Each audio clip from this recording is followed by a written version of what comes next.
as I realized that, I began to put that realization together and start pulling the various threads and saying, well, what was this anti-slavery constitution? Where does it come from?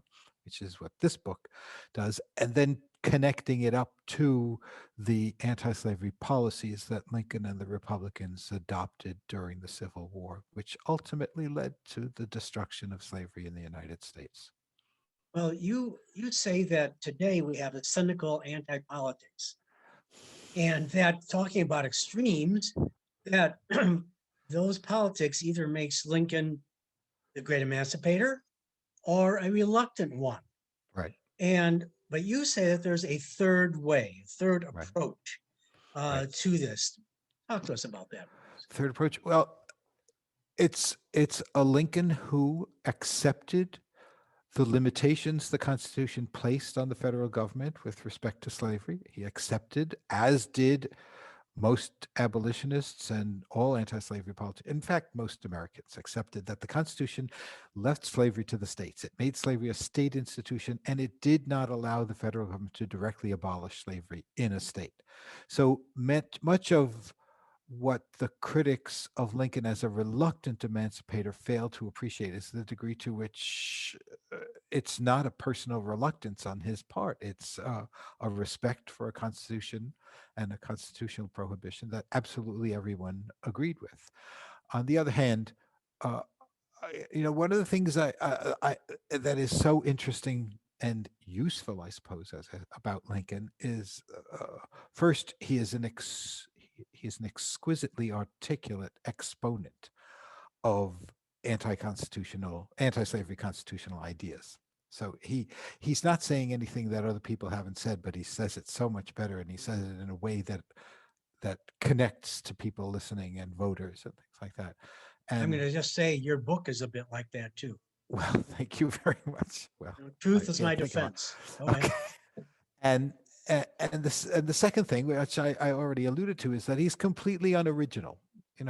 Lincoln was not a political philosopher. He's not a political theorist.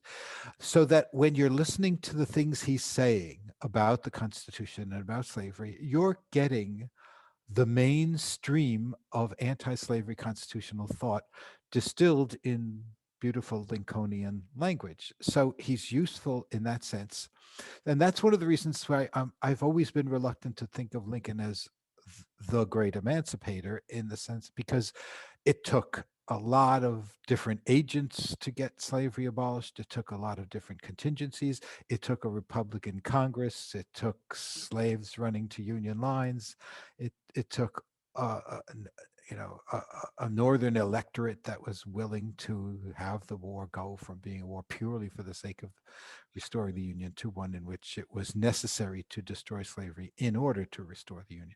And so the third way is the Lincoln who's operating within an anti-slavery constitutional tradition and a political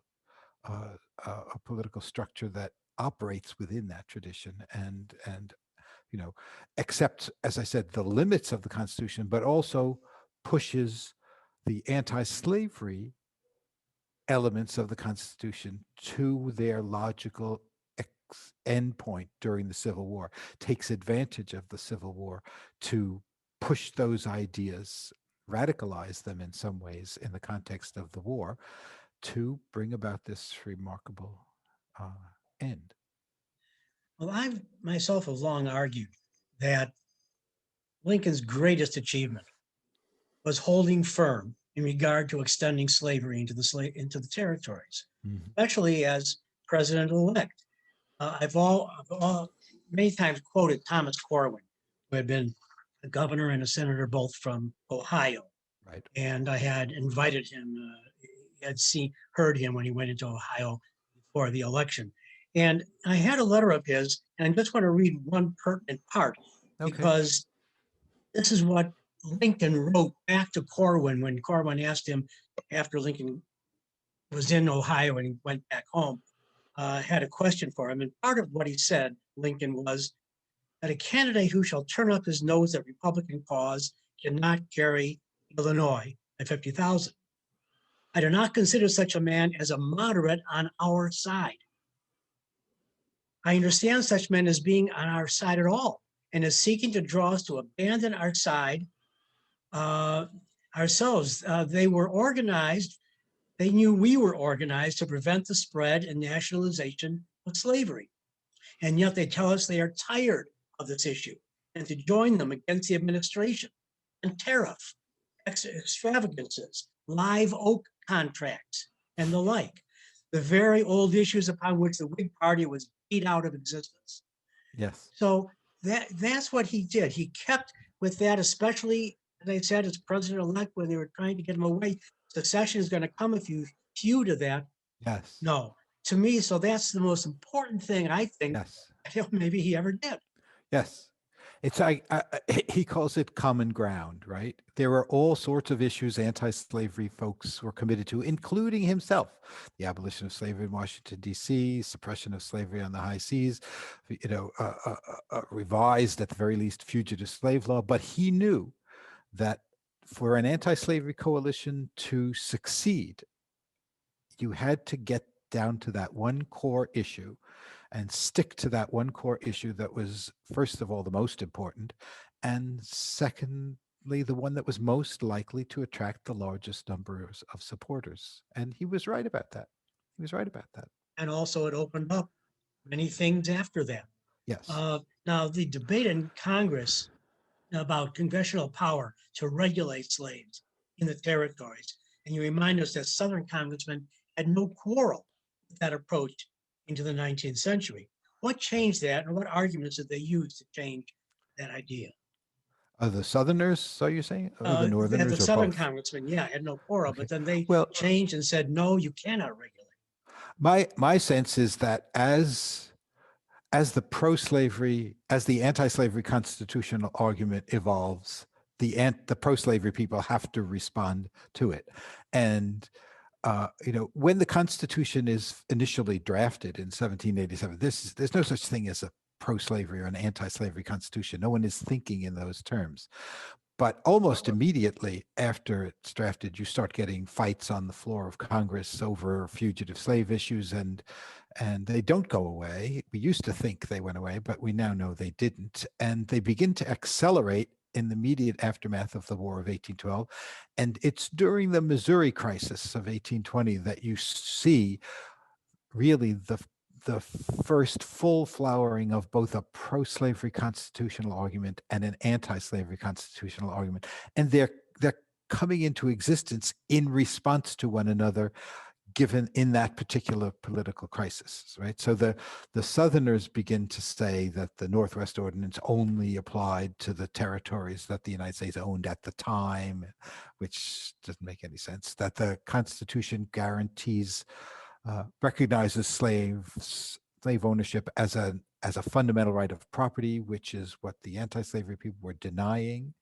I think that probably is the core constitutional question, right? Does the Constitution recognize slaves as property and as slave ownership as a fundamental right of property, as the pro-slavery people came to believe, and as such obliges the federal government to protect slave property in the territories, right? Pass the territorial slave code, versus the anti-slavery constitutional argument, which says that the folks at the delegates at the Constitutional Convention deliberately refused to acknowledge a right of property in slaves, that the Constitution always refers to slaves as persons, never as property, and that there is no such thing as a constitutionally protected right of property in man, right?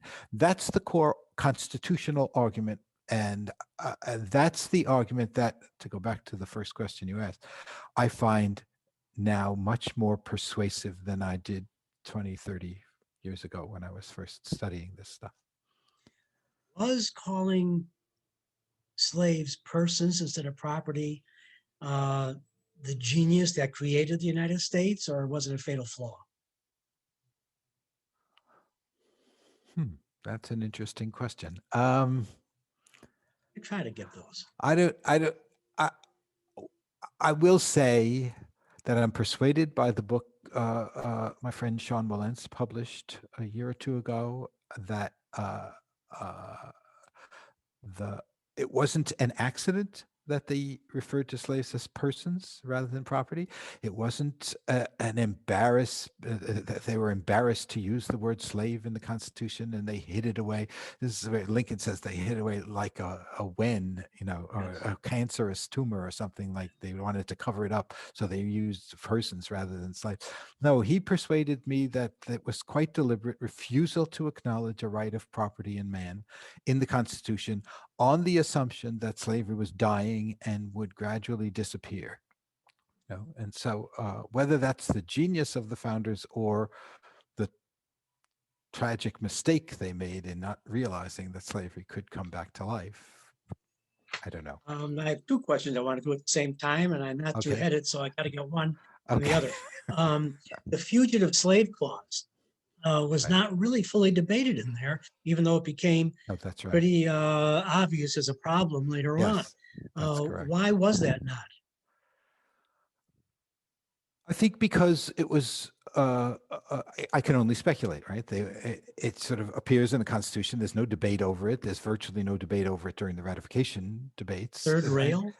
Yeah, well, no, I don't think it's that. I think it's just that everyone assumed it gave the slaveholders a right they'd always had, and that, they had always been this common law right of recaption, and it's not necessary to specify it or spell it out or put it into any constitution until you have political borders across which a fugitive slave can run, in which, until you have free states and slave states. And there are no free states or slave states in 1776. 13 slave colonies declared their independence and became 13 slave states. But by 1787, it's completely different. There are now free states, and there's a big free state called Pennsylvania sitting right at the border of 5 slave states, right? And so all of a sudden, a slave, whereas previously a slave crossing from Maryland or New York or New Jersey into Pennsylvania was crossing from one slave state to another, now they're crossing from a slave state into a free state, where they're presuming freedom, and suddenly the rights of blacks who are accused of being fugitives. So you need a fugitive slave clause in the Constitution that you didn't need in the Articles of Confederation. So they put it in there, but what they were actually giving the slaveholders, they obviously, Northerners and Southerners, had very different understandings of what that clause was actually doing. And that's part of the constitutional debate over fugitive slaves, which is the second to the debate over the territories in significance. Right? It's mentioned in all the secessionist conventions. They're very angry that the Northerners are not fulfilling what they believe to be their obligations under the Fugitive Slave Clause. You write a bit about Lincoln's economic theory of slavery withering away. And so that's one of the reasons to stop the expansion. It will wither away for economic purposes. Right. I've always wondered, I'd like to hear what you briefly tell us about that theory of his, but Sure. at the same time, I've always had in the back of my head that would it really have withered away entirely? Right. The Industrial Revolution may have taken them out of the fields, but it may have put them into the factories. Right. And as well, at home as servants, that Yeah. would not have withered away. Yeah, So I I agree think with you. slavery would have stayed I a agree great with you. long time. I agree with you completely. I've always said that the tragedy of the Civil War was not its pointlessness, but its necessity. I don't think you could have gotten slavery abolished without the war. However, the war was necessary, but not sufficient. You had to also have an anti-slavery politics that took advantage of the war, right? Because I don't think that theory that slavery was dying and would have died is in fact correct. I don't really think. They're operating under a kind of Smithian notion that a slave labor system can't possibly be as efficient as a free labor system. If the federal government stops supporting all supporting slavery in a variety of different ways, it pulls the props out from this artificial economy, and it will therefore wither and die. Don't let it expand. Don't return the fugitive slave, suppress it on the high seas, abolish it in Washington, D.C., surround it and gradually it will die. The slave states will come to the same, in the South will come to the same conclusion that the slave states in the Northeast came to during the Revolution. Well, we don't need this, and let's get rid of it. But I don't think that's true. I don't really believe that's true. I think that's there's no way we can know for sure. I suppose maybe at some point in the middle of the 20th century, slavery would have evolved into something very different from what it was, but I don't really think. Now, the abolitionists by the 1850s, had really placed slavery in the middle of the political Yes. Dialogue. Yes. And so did Lincoln really ride the abolitionist wave, even though he had to keep them at a distance? Yes, I think that's a nice way to put it. Yes, actually, I think one of the things I'm trying to do in this book is to sort of break down the artificial separation that historians have often made between abolitionists and anti-slavery politicians like Lincoln. It is absolutely correct to say that Lincoln was not an abolitionist. And I paraphrase Eric Foner here. He was not an abolitionist and never claimed to be. And you can go down the list of the various ways in which he was not an abolitionist. But having done that, if that's where you stop, you're going to miss the various ways in which the abolitionists influenced mainstream politics, developed theories about slavery and the Constitution that get picked up by anti-slavery politicians in the mainstream like Lincoln, and that the eventually the overlap between abolitionism and anti-slavery politics. So it's not, it's just misleading to simply stop with Lincoln was not an abolitionist, for this reason and this reason and this reason, because there's too much they had in common. There was too much they shared, too many theories they shared, and the influence of abolitionism is just too great. Now that I have you here, though, I want to ask you a question. I've heard from some that there was a split from the Eastern abolitionists versus the Western abolitionists.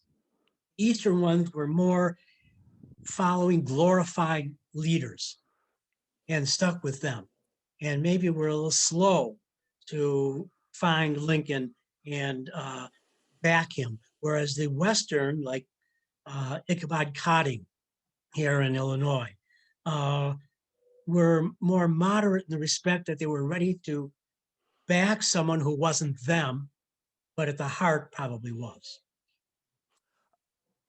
Oh, there is a little bit of truth to that the notion that the Western abolitionists were more influential than we've realized, more politically savvy, politically attuned, and things like that. This goes back to an old book by Gilbert Hobbs Barnes way back in when it was 1930s, I think, and stuff like that.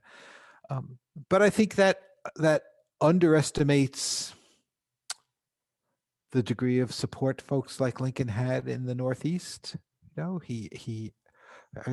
It's not an accident that someone like Charles Sumner would befriend Lincoln and think very highly of Lincoln and be Lincoln's defender in Congress and stuff like that. And you don't get much more radical than that. I think it's when you get down to radical anti-slavery politicians from the Northeast like John Hale and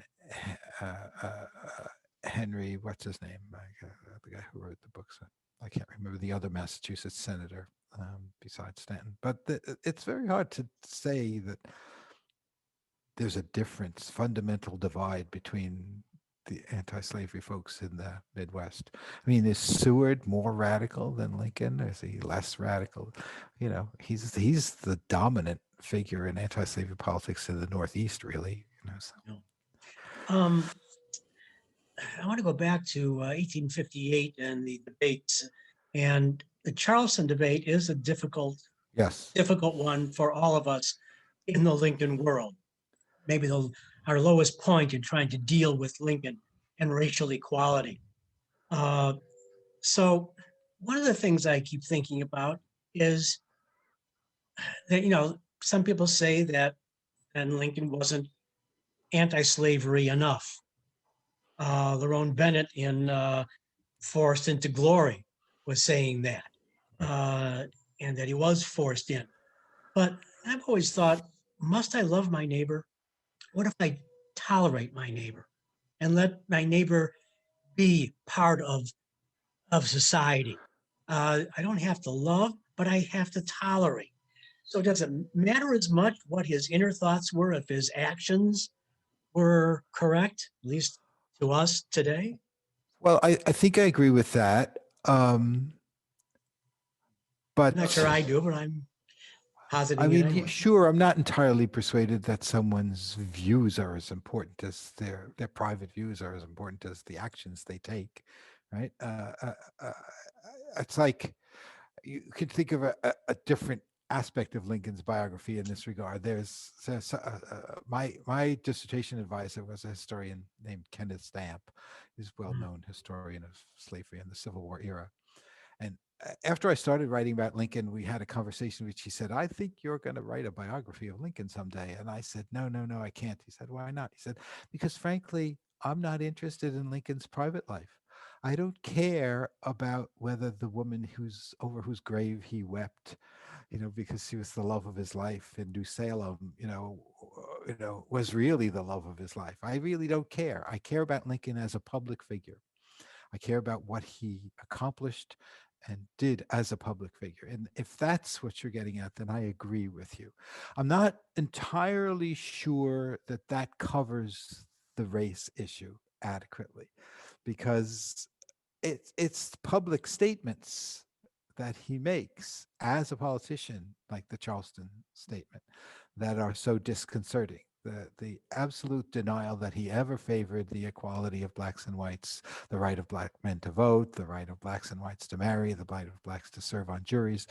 He's pretty unequivocal at Charleston that he never supported those things. And so, as you know, my take on that is that you need to understand, first of all, he was better on slavery than he was on racial equality. We in the 21st century have trouble separating with the idea that you could separate those two issues. But at the time, he thought so. And to some extent, for reasonable political reasons, they wanted to keep those two issues separate, the issue of racial equality from the issue of slavery. So I think his anti-slavery credentials are unimpeachable.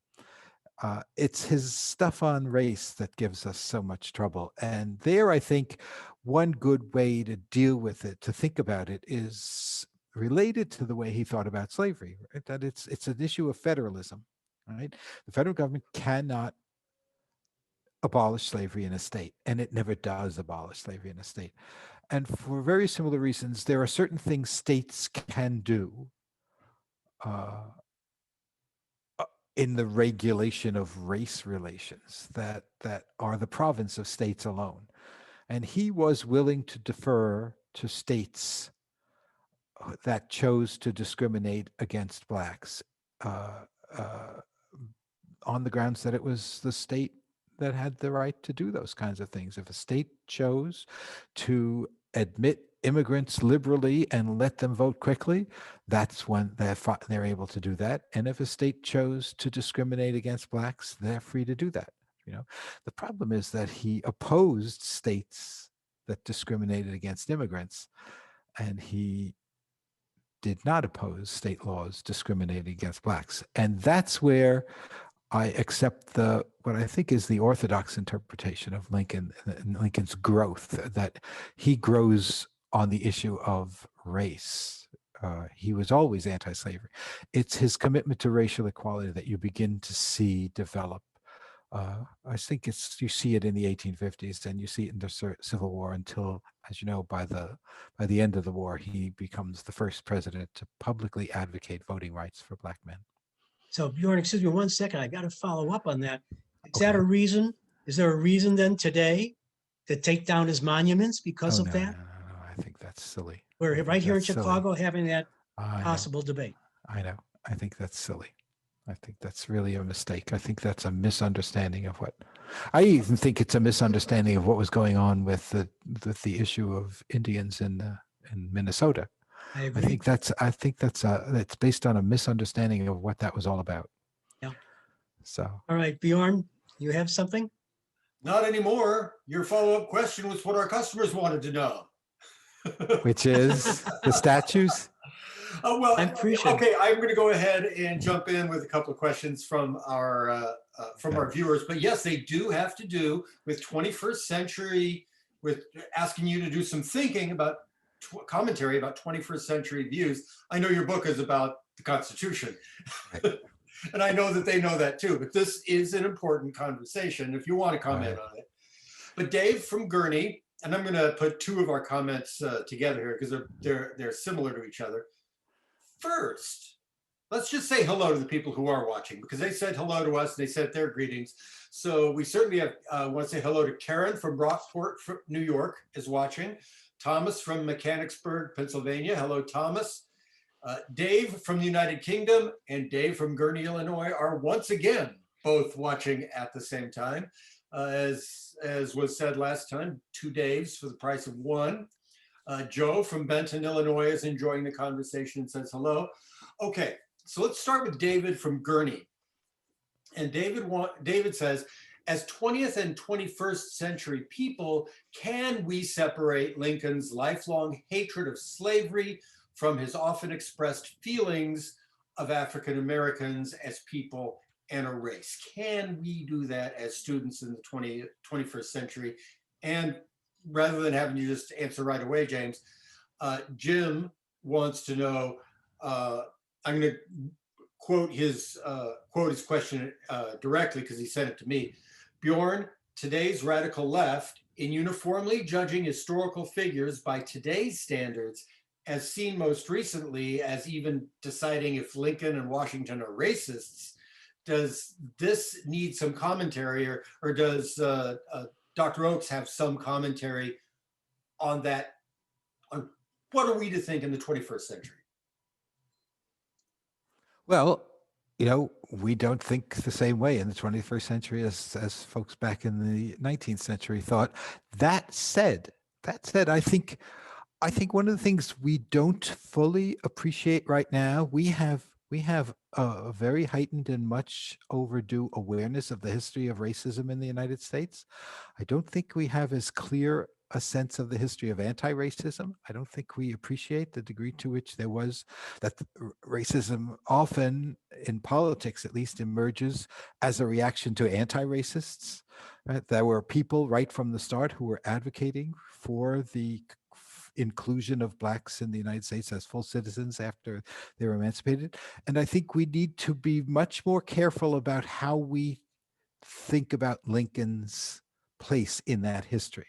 Specifically, it was controversial for Abraham Lincoln at the time to say that the promise of fundamental human equality in the Declaration of Independence applied equally to Blacks and whites, to men and women, right?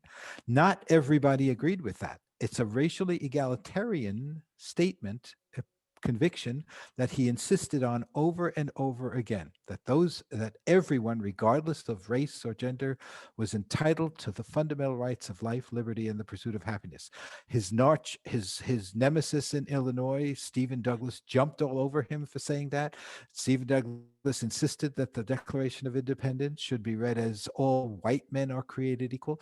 There were Southern slaveholders who were repudiating the doctrine of fundamental human equality entirely, saying the Declaration of Independence had nothing to do with the Constitution and that sort of thing. So if we were put Lincoln's racial views on a spectrum in the United States in the 1850s, he's over towards the left more than towards the right in that sense, right? Because he believes that, and that's controversial. He also is increasingly arguing that Blacks and whites are entitled to the same privileges and immunities of citizenship, right? They're not quite fundamental rights, but they're things that matter. The right to own property, the right to move from one state to another. There are various rights that get codified in the 14th Amendment and then the Civil Rights Act of 1866, right? And Lincoln is moving towards that racially egalitarian position, and says in his inaugural address that we need to revise the Fugitive Slave Act of 1850 so that no person shall be deprived of the privileges and immunities to which all citizens are entitled. That can only refer to African Americans, right? Because the fugitive slave law doesn't affect, it's not about capturing white people. It's about capturing black people who are accused of being fugitives, right? So he's pushing towards that. And by the middle of his term as president, his first term as president, his attorney general issues a remarkable ruling stating that blacks and whites are equally citizens under the Constitution. The Constitution makes no difference, no racial qualification for citizenship. So it's not enough to focus on those statements where he allows states to discriminate against blacks. There's a lot more that he has to say about race and racial equality than those statements. And when the entirety of Lincoln's views on race is taken into consideration, he looks very different from the kind of knee-jerk white supremacist that he is sometimes made out to be. Okay, and Dan, we'll get back to you in just a minute, but as you've noticed previously, Dan, in these conversations, once people start asking questions, then they all like to ask questions. So even since we've started, even since I've broken in, we've had a couple of people chime in, and please do that in the comments, and we love that, and you can either have conversations amongst each other. But there is one new question that I want to share with Professor Oakes before we get back to Dan, and that's Brian from Michigan is asking you if you can compare and contrast the emancipation policies of John Fremont and James Lane. Oh. And I have to share that, of course, because as Dan knows, if I ever have a chance to quote a Jayhawker from Kansas, my old home state, I will do that.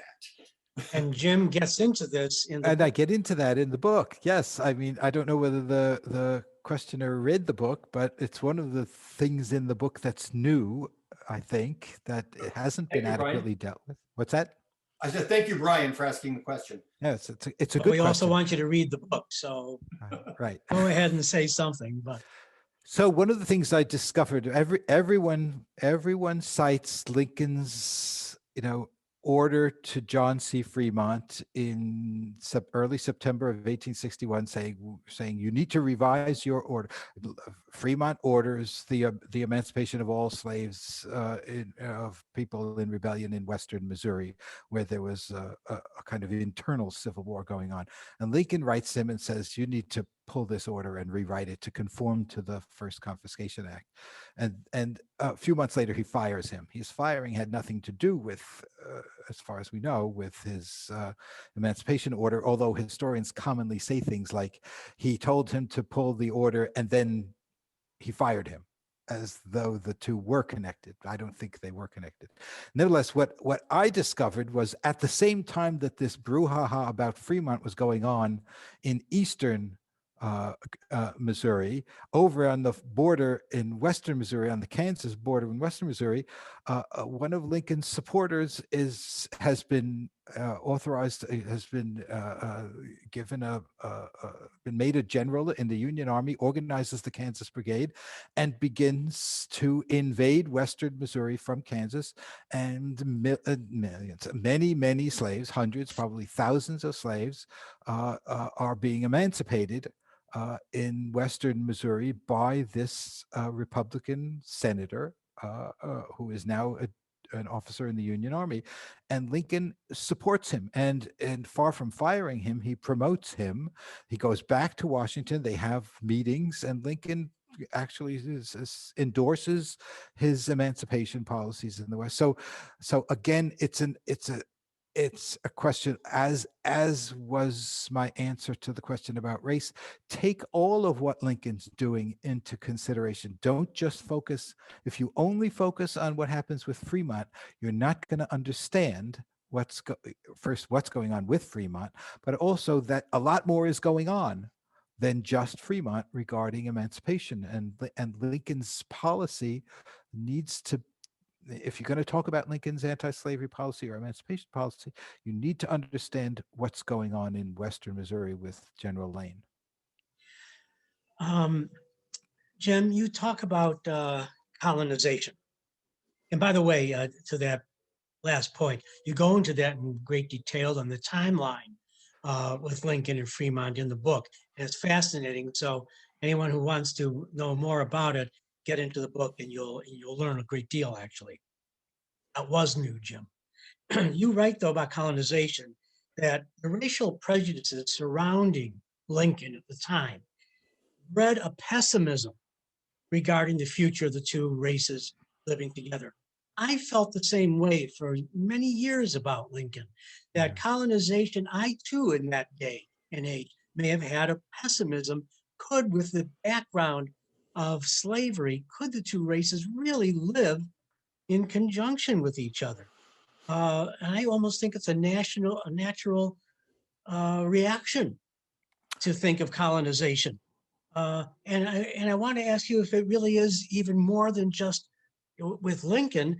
I happen to have, I've shown this before on our Take a Break with History show, this new piece that I have with Lincoln, a pass for a Mrs. Tubman and a Mrs. Thomas. And here's Lincoln on the other side. And this is not Harriet Tubman, but this Mrs. Tubman is Emily Tubman from Georgia, a wealthy woman. She married a Marylander who was really from England, who had great wealth. She made the wealth even larger after his death. He wanted to emancipate his slaves in Georgia and even gave money to Georgia to $10,000, but they returned it and said, no, you cannot do it. The legislature said that. Yeah, right. Right. After his death, she actually gave her slaves a choice. Either stay with me as slaves, or I'll pay your way to go to Liberia. Colonization. Right. So was colonization, how large a promulgated view was that, even perhaps in the South? Oh, it wasn't very. It was. That's a very unusual instance I thought so too, of a but Georgia slaveholder actually advocating, because the bulk of the political opposition to colonization came from the Deep South, because colonization presupposes emancipation, and the Deep South was overwhelmingly opposed to emancipation. The most support for colonization comes from political leaders in the border South and maybe the border North. And I'm not sure it was slavery that bred the pessimism in Lincoln so much as the condition of blacks in Illinois, which was pretty bad. Free blacks were discriminated against in very many ways in Illinois, and his opposition to Stephen Douglas, who used race baiting relentlessly and increasingly vehemently over the course of the 1850s. And I think Lincoln looked around him and said, there's no way white people are ever going to allow black people to live as equals in this country. And maybe the only way we can solve this problem is by encouraging them to move to some place where they will have all the rights they're entitled to. He says that pretty clearly in that notorious meeting he has with free black ministers in Washington, D.C. in the summer of 1862. He says, look, everywhere you go in this country, you people are discriminated against. Go to the place you're treated best, say Massachusetts, and you're still discriminated against. There is simply no place in the United States where you will ever be able to enjoy the full fruits of freedom and the privileges and immunities of citizenship. So I think he was, and one of the things that helped me think about this is a recent book by Paul Polgar on emancipation in the late 18th century, in the wake of the emancipation of the first abolition, in which he talks about those abolitionists were optimistic about the future of blacks in America. They had a sense that once they're emancipated, once the kids go to school and they get jobs, and they will become full and equal citizens. But that the emergence of colonization in the aftermath of the War of 1812 shocked them, because the colonizationists were so pessimistic about the future, It was a shift, of dramatic shift from optimism, the optimism of the post-revolutionary generation, to the pessimism of the early 19th century generation. That made me think, yes, that's what Lincoln is coming out of. That there is something fundamentally pessimistic in the colonization, in the view, in the commitment to colonization, that I think was there in Lincoln. I mean, we're still dealing with it.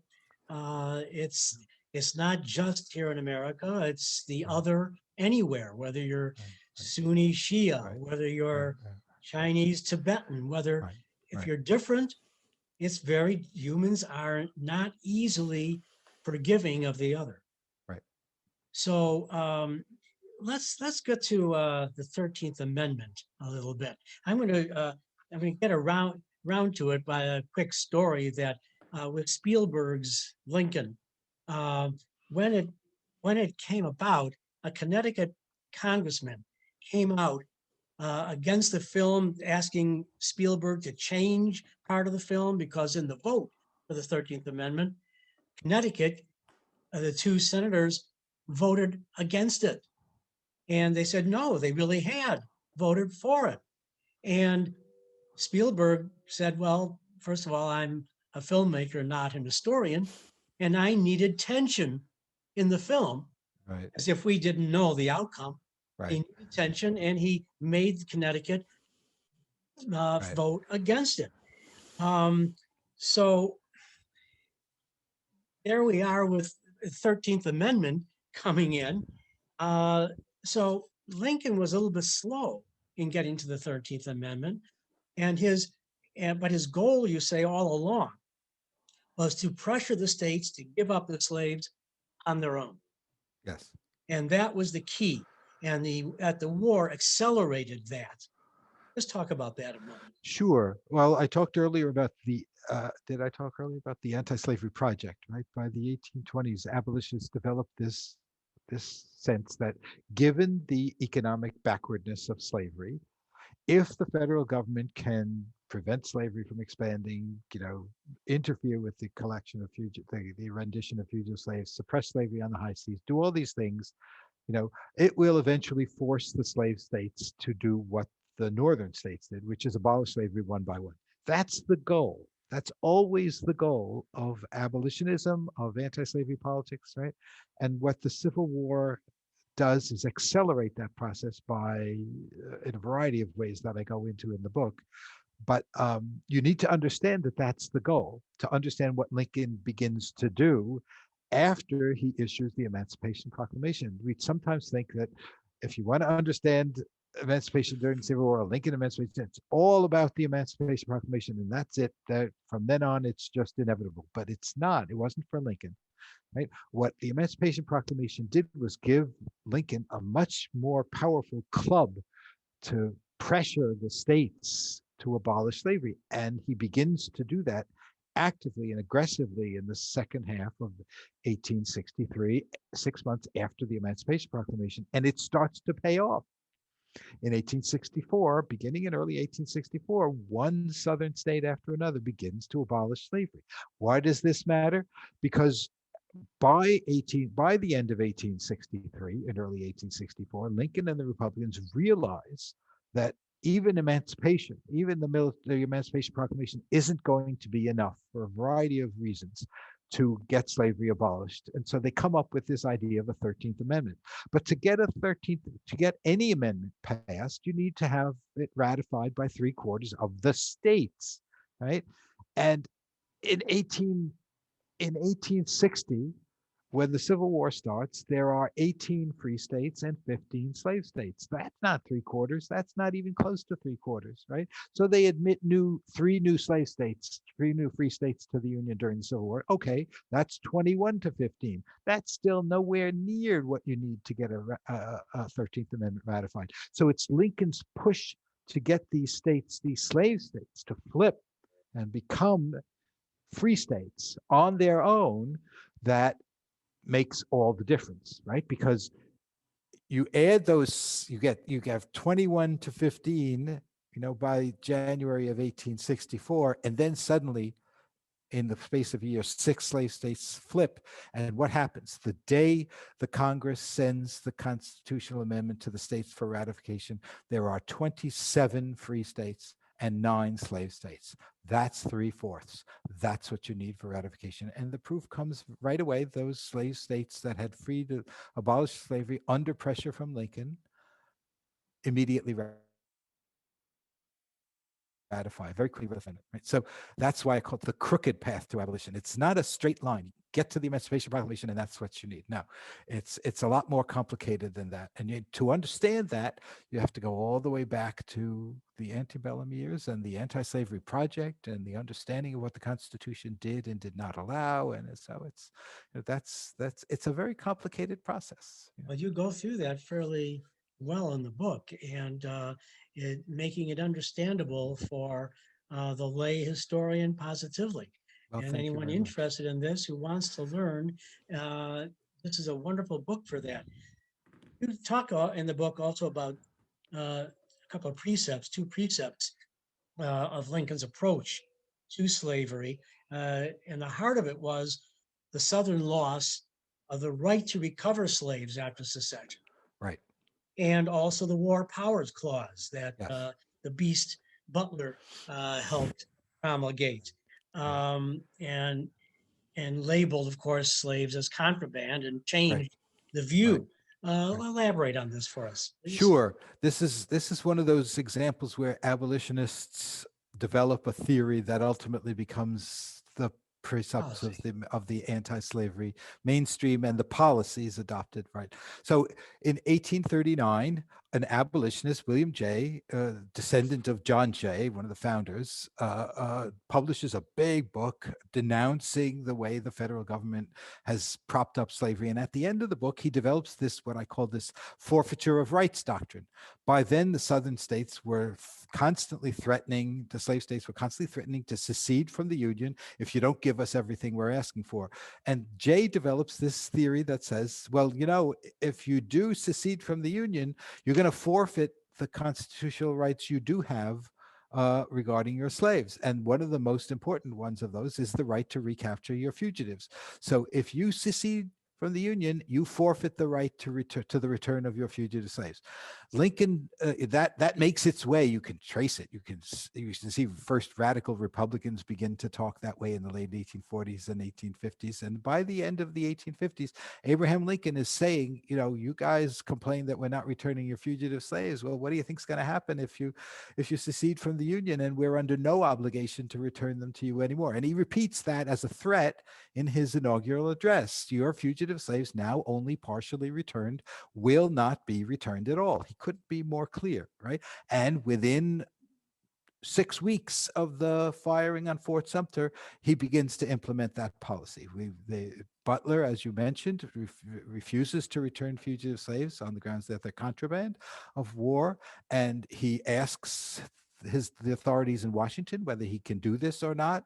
And Lincoln holds a special cabinet meeting to discuss it. And when the cabinet meeting is over, his Secretary of War writes a telegram to Butler at Fortress Monroe and says, your decision not to return fugitive slaves is approved. Right. So we know you could see the line. And this isn't crooked. This is a fairly straight line, right? And it gets more radical than that. And it keeps because going. They're not going to return slaves of loyal state slave owners. Exactly. And Lincoln approves that as well. It was approves of that as well. Yes. That's what Lane was doing back at the border of Kansas and there's a lot more Missouri. in this book, and it's short and sweet. It's a little over 200 pages. Some really good footnotes, by the way, as well. I'm a footnote reader, and I enjoy reading those as well. Many viewers know that I would like someday to take a book like this and just ask questions from the footnotes and forget the book. But nonetheless, if you like a first edition with this wonderful bookplate that Jim has signed, and those of you who may be here first, this is first time that our logo is from Carl Sandburg from back in the 1930s. Only feels like the 1830s. And you'll get a first edition while they last here. So I recommend this book. It's one that should be on the shelf of any Lincoln buff, period. So thank you, Jim. I appreciate Sure. your being here Lots and of giving fun. of your time. And I'm now going to give this back to Bjorn. Well, thank you very much, Dan. And I am going to take the last couple of minutes that we have in order to try to shoehorn in a question of my own. Okay. And it may not be fair because this may be a 5-minute question that Jim is not going to get 5 minutes to answer.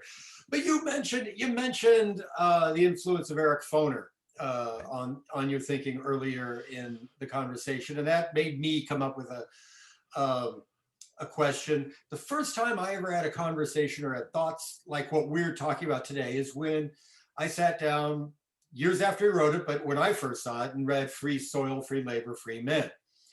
And so can you give us just a short historiographical reference to, I thought that was a seminal book in looking at the way that Americans looked at the Constitution and abolition politics versus anti-slavery politics. And so I don't have to do it. I don't have your to. new book fits into that? I don't have to do it historiographically. I can do it personally. In my second year at graduate school at Berkeley, I gravitated from the history program into the law school to do legal history. And at the end of a year of classes at the law school, I was sitting outside the law school reading for the first time Free Soil, Free Labor, Free Men. Mhm. And I said to myself when I finished, this is what I want to do. It's not law that I want to do, it's this, right? And there is a line from that decision to this book, because that book has this crucial chapter, for example, on Salmon P. Chase and the anti-slavery Constitution, that he understood way back in the 1960s when he wrote that. It took me 50 more years to figure out, but no doubt the seeds were planted back then. Yeah, if nothing else, for me, he defined that there is anti-slavery and there's abolition, and there are two different things. Right. So it's been one of the pleasures of my life after I moved back to New York to become personally friendly with him. He lives a few blocks from us, and so I can't think of any historian whose work I feel closer to than Eric. Yeah. Well, congratulations. You did bring it in under a minute. Right. So, hey, it's time for us to wrap up this conversation. We'll start it by thanking you, Jim Oakes, for appearing on the program, but mostly for writing Crooked Path to Abolition and getting us to think about these things. For those of you watching from home, you can order a signed copy of The Crooked Path to Abolition, and we still have them here in stock. And I put a link in the comments for you, so you can click right through after you've seen this, or even if you're watching it afterwards, click right through, order up yourself a copy of The Crooked Path to Abolition, and we will send it right out to you. This is what we do at Abraham Lincoln Bookshop in a House Divided. We share the finest new books about Lincoln, the Civil War, and the U.S. presidency, and we bring the authors out here for a conversation.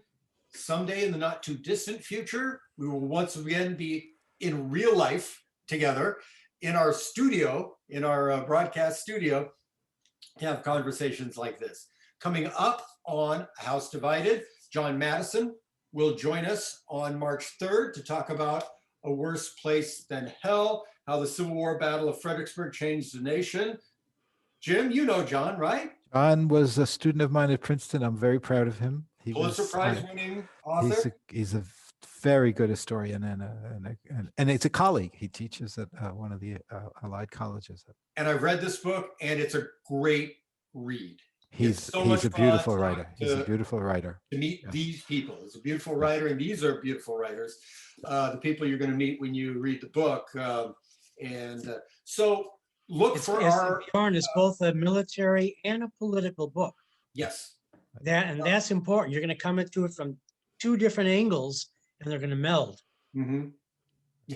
So there you go. John Madison is already breaking down boundaries between military That's history right. and cultural history right. and all the rest. Good. It's going to be a lot of fun. That'll be March 3rd, 3:30 Central Time. And this brings us to the end of this episode of A House Divided. We thank you for joining us, and we will see you next time. All right. Thank you.